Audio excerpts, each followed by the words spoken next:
procès historique, le futur de l'informatique mobile qui est en jeu.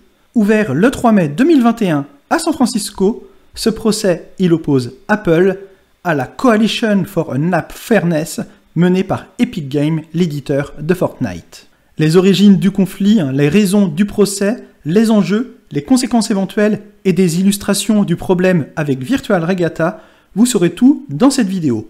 Mais avant ça, pensez à vous abonner à la chaîne Projection Virtuelle, merci beaucoup.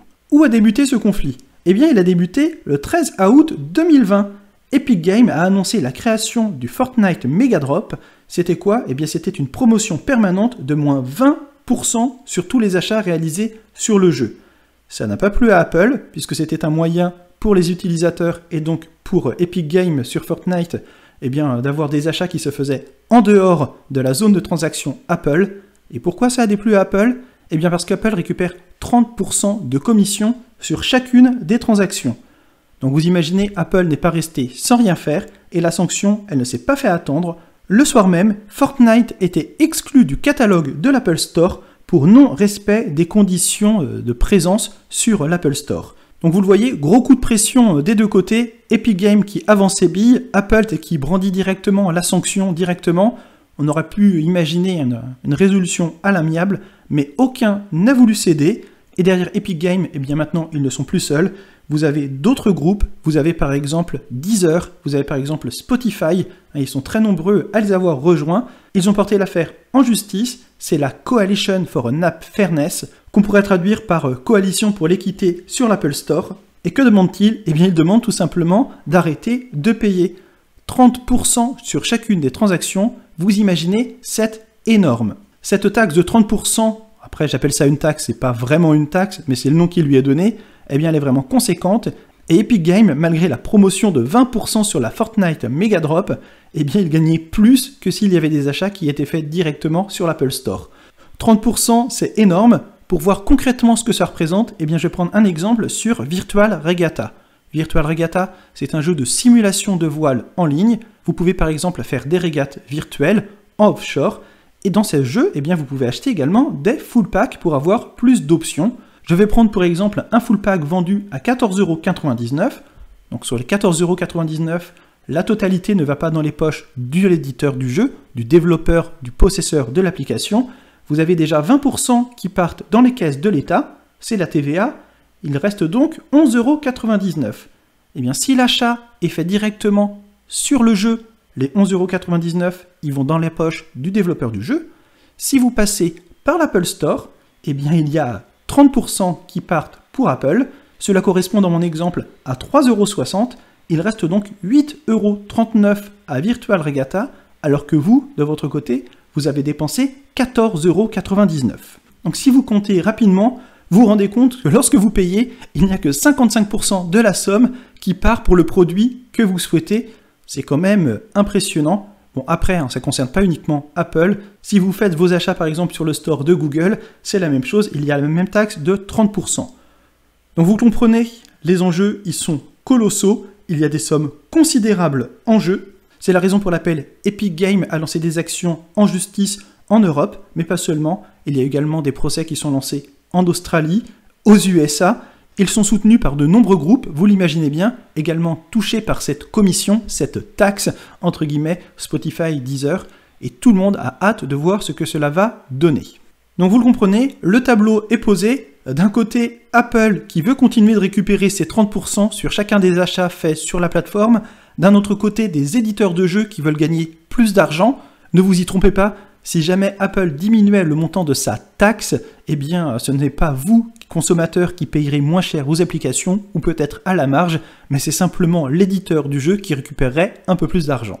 On en arrive au procès. Quels sont les enjeux de ce procès? Comment va-t-il se dérouler? Eh bien tout d'abord, les deux sociétés, Epic Games et Apple, se sont mises d'accord pour un procès sans jury. Et oui, aux États-Unis, tout se négocie. Donc vous aurez donc Tim Cook et Tim Sweeney, les deux patrons, qui viendront témoigner en personne. Et pour le reste, eh bien, il y a des choses qui se feront en visioconférence. Évidemment, la crise sanitaire oblige. Qu'est-ce qui est reproché à Apple? Eh bien là, vous pouvez le voir dans cet article qu'on trouve sur Le Monde, un article qui a été rédigé par l'AFP. eh bien, il est reproché à Apple d'avoir construit un écosystème de façon à restreindre la distribution d'applis, d'exclure ses rivaux, de nuire à la concurrence et aux consommateurs. En gros, il est reproché au fabricant de l'iPhone d'être juge et partie. C'est lui qui fixe les règles d'entrée sur l'Apple Store, c'est lui qui fixe le prix, mais il met également ses propres produits en vente. Donc forcément, il ne va pas s'appliquer à lui-même la taxe, donc c'est donc plus facile pour Apple d'avoir ces applications qui rapportent de l'argent. De son côté, le patron d'Apple a expliqué dans une interview au New York Times que Apple a aidé à construire une économie qui rapporte plus de 500 milliards de dollars par an et qu'il ne reçoit qu'une lichette de ce montant pour toute l'innovation qu'elle a facilitée et pour tous les coûts d'opération que cela lui a coûté. En gros, ça nous a coûté cher, c'est nous qui avons tout créé, donc c'est normal que l'on ait une petite rente de situation. Et Apple a également fait valoir depuis des années que sa commission sur les ventes réalisées via l'Apple Store est d'un niveau standard. Effectivement, c'est le cas, toutes les plateformes ont à peu près la même commission et qu'elle sert à assurer le bon fonctionnement et la sécurité de la plateforme. Donc deux positions différentes, quelqu'un qui tente de garder le gâteau, quelqu'un qui veut en récupérer une part, et une question qui se pose, pourquoi on s'attaque à Apple et pourquoi on ne s'attaque pas aux autres distributeurs? Eh bien la raison, c'est que sur Android, sur le système de Google, eh bien c'est différent. Le magasin fonctionne de façon similaire, mais à une différence majeure, d'autres plateformes de téléchargement sont autorisées. Et oui, elle est là toute la différence. C'est que lorsque l'on est sur un iPhone, le seul endroit sur lequel vous pouvez acheter ou télécharger des applications, eh bien c'est l'Apple Store. Et c'est ça, c'est cet aspect qui est reproché à Apple. C'est pour ça qu'on parle d'abus de position dominante en termes juridiques. C'est que, ok, pas de souci, vous avez l'Apple Store, il touche tout le monde, vous prenez votre commission, d'accord.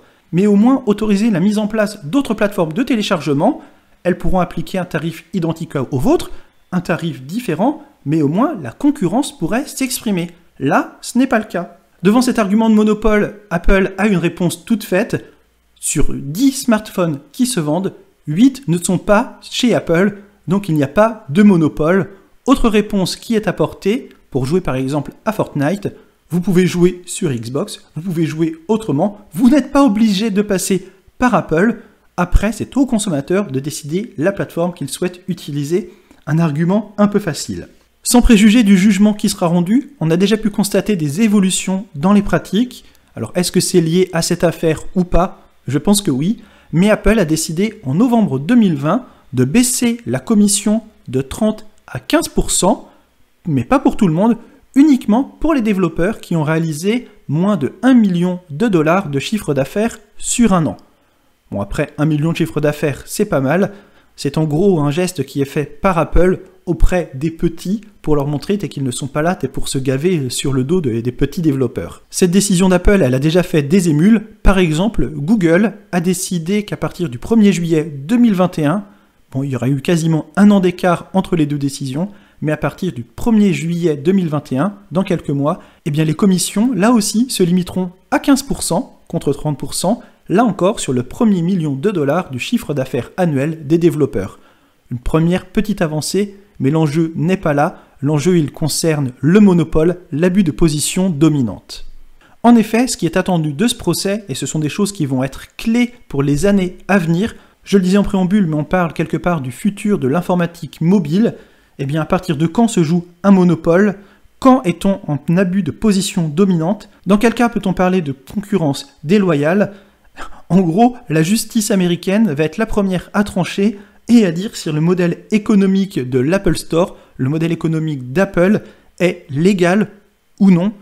Une première décision, car à mon avis, il y en aura beaucoup d'autres. Il y a de nombreux pays qui tentent de s'attaquer aux GAFA, qui prennent de plus en plus de poids, et ce sera un premier pas. Enfin, pour rappeler le contexte dans lequel se prendra cette décision, on est aux États-Unis, il y a là-bas une loi antitrust, elle a déjà été appliquée, c'était au début du XXe siècle, contre Rockefeller, qui était en abus de position dominante, en monopole, et dans ces cas-là, eh bien, le démantèlement avait été décidé. Alors est-ce qu'on ira jusqu'au démantèlement des GAFA, d'Apple, &Co?